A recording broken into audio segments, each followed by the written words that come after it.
Okay, so unless you've been like living under a rock for the past 2 weeks, you should have seen leaks and rumors about the show called Dragon Ball Magic, or at the very least, you should have seen the name trending and floating around on like Twitter and YouTube because it's the new rumored show or web series for Dragon Ball. So of course, just off of that knowledge alone, people are going to talk about it. And then earlier today, as I'm recording this video, we got the leak trailer, which eventually just turned into the real trailer because they couldn't stop the leak from spreading around for this show called Dragon Ball Daima, which I assume is just what Dragon Ball Magic eventually ended up becoming after the leaks came out. And basically what it looks like is that the plot of this show is going to be that characters like Goku, Vegeta, Krillin, Master Roshi, they're all going to be aged down to back to being like little kids. Which, by the way, we actually get to see a young Master Roshi for, I think, the first time in all Dragon Ball, and he actually looks pretty cool with those sunglasses and whatnot. But yeah, and then characters like Goten, Trunks, Marin, Krillin's daughter, those teenage characters, they get aged down back to being babies. I don't think we see Gohan at all during the trailer, so it's hard to say exactly where he's going to be, if he's going to be just like a young kid who's a little bit younger than what Goku and Vegeta get turned into, or if he's going to be a baby like Goten and Trunks. I don't know. It's going to be interesting to see what happens with him because he's kind of like the only character really stuck in between those two age groups. Actually, you know what? That's not true. I guess technically Piccolo should also be stuck in that age group because age-wise, he's only about maybe 6 or so years older than Gohan, so he should be stuck in that same kind of like age bracket as Gohan, but I don't know. I mean, I also didn't see Piccolo in the trailer from what I remember, so I don't know what's going to be happening with those two characters. Anyway, we have Kid Goku all over the trailer, which obviously immediately people are going to make connections between this show and GT. In fact, I think there's even the similar starting plot line of like in GT, we had I forget who exactly it was, but someone used the Dragon Balls to wish Goku back to being a kid again. And in the trailer, we see the same thing somewhat happening with this character who looks like a demonic version of Zeno. So I'm guessing that's probably going to be like the leader or the god of all demons or whatnot in Dragon Ball universe. I don't know. But we have him seemingly gathering the Dragon Balls. At least not the Dark Star Dragon Balls like it was in GT, but gathering the Dragon Balls and then using Shenron to make a wish to turn all of the Z fighters into kids again. Which, in my personal opinion, the whole thing about Goku being turned into a kid was probably the worst part of GT because it didn't really serve any real plot relevance. Because I mean, it's not like Goku was really all that much weaker as a kid when he got turned into one in GT, because he could still go Super Saiyan 1, he could still go Super Saiyan 2. I believe, yeah, he could still go Super Saiyan 3.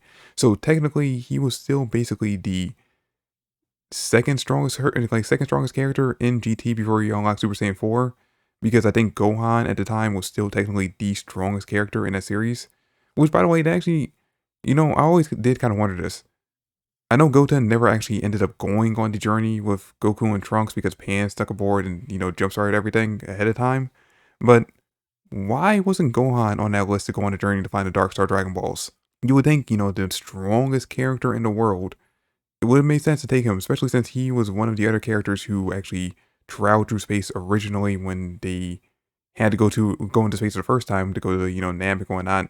Anyway, it's just something I always kind of wondered. Anyway, getting back to the whole Kid Goku thing, just because they're making the entire cast younger now, like they did Goku and GT, I don't know, to me that doesn't make it better.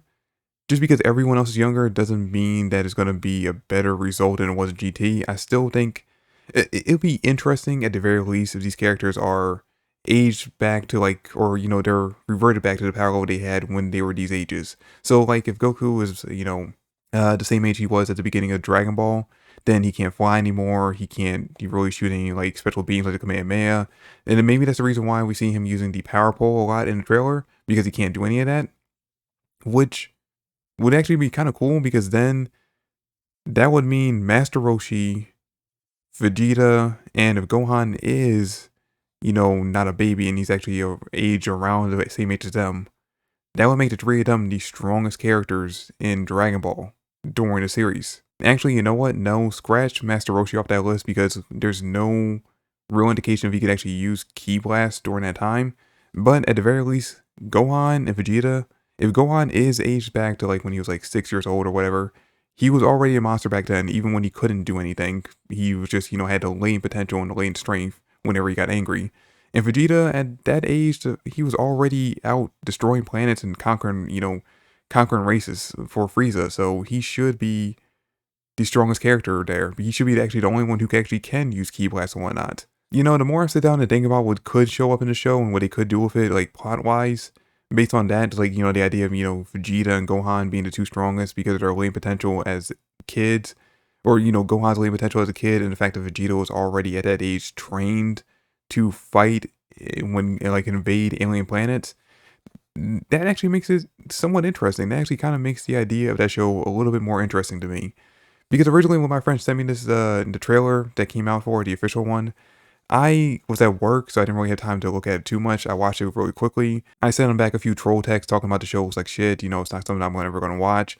And then after he called me a Dragon Ball hater and we, you know, had a little bit back and forth, I sat down, I was like, all right, listen, seriously, just based off what I've seen from this trailer alone, it doesn't look like a show that's going to be right up my alley. I mean, it looks well animated, but it doesn't look like anything I'd actually ever want to watch. But once I got home from work, I decided, you know what, let me just sit down and actually give the trailer a fair shot because I didn't really get to see the entire thing when I was at work and trying to watch it in between, you know, doing my job. So let me watch the entire thing and see if this is something that I actually could end up enjoying. And yeah, after watching the entire trailer, still no, still looks like a show that I would never want to watch. Like, I mean, just because this is a new Dragon Ball series doesn't mean I'm automatically going to get into it. I mean, there's plenty of Dragon Ball content that I've never touched, that never looked interesting to me, and I never really got into. Like, for starters, Xenoverse, Dragon Ball Xenoverse. I've never gotten to Xenoverse, which, to his credit, Xenoverse looks like it's a fun game. It just doesn't look like anything I would enjoy. Same with DBZ Kakarot. Again, it looks like a fine game, but me personally, I don't enjoy games that basically just retell the story of an anime, and that's literally what that game does with, you know, a little bit of added fluff to it. So I decided, hey, it's not for me. I'm never going to touch it. And if I'm being completely honest, when it comes to the Dragon Ball Super anime, I really only enjoyed about like maybe half of that show at best. Mostly it comes down to I enjoyed most of the Zamasu arc. I enjoyed that up until the ending. I thought the ending was trash. And I did enjoy the Tournament of Power for the most part, although I do prefer the manga version of the Tournament of Power. In my opinion, that's actually the better version. Anyway, what I'm getting at is that even though I'm a longtime Dragon Ball fan, I'm not someone who just eats up any Dragon Ball content and immediately enjoys it. It has to be something that it appeals to me and something that actually is enjoyable to watch. So, again, at first glance, the show does not look like something that I would enjoy watching. But that being said, I never shit on something without actually giving it a fair shot.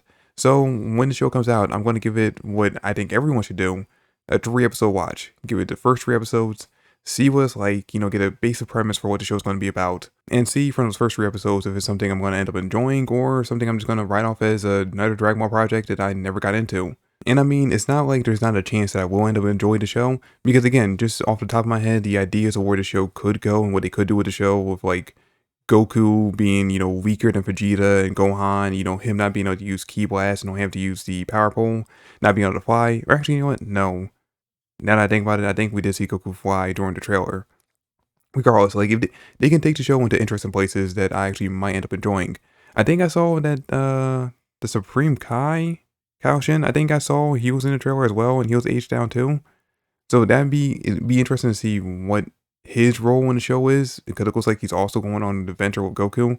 I don't know. They could take the show into interesting places that I would end up enjoying. And again, the animation they showed in the trailer looks really good. So at the very least, it seems like they're putting a lot of work into the show. And I did hear that Akira Toriyama is heavily involved with this, which, you know, they always say the creator of a series is heavily involved with the new projects.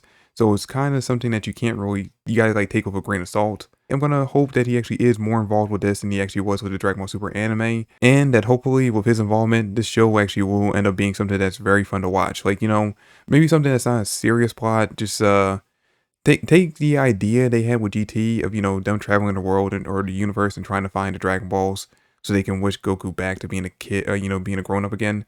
Take that idea, put that in the show, and then just make it a goofy plot throughout the entire thing. Don't add in any serious plots, and just make it a wacky adventure that they're going on throughout the entire show. And you know what? I think it actually would be more enjoyable that way. Anyway, those are my thoughts for Dragon Ball Daima, Dragon Ball Magic, whatever you want to call it.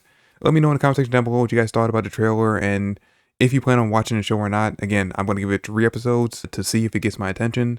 If it doesn't, just going to walk away from it and never talk about it again. But yeah, that's it for the video. Thanks for watching, and I will catch you guys later. Peace.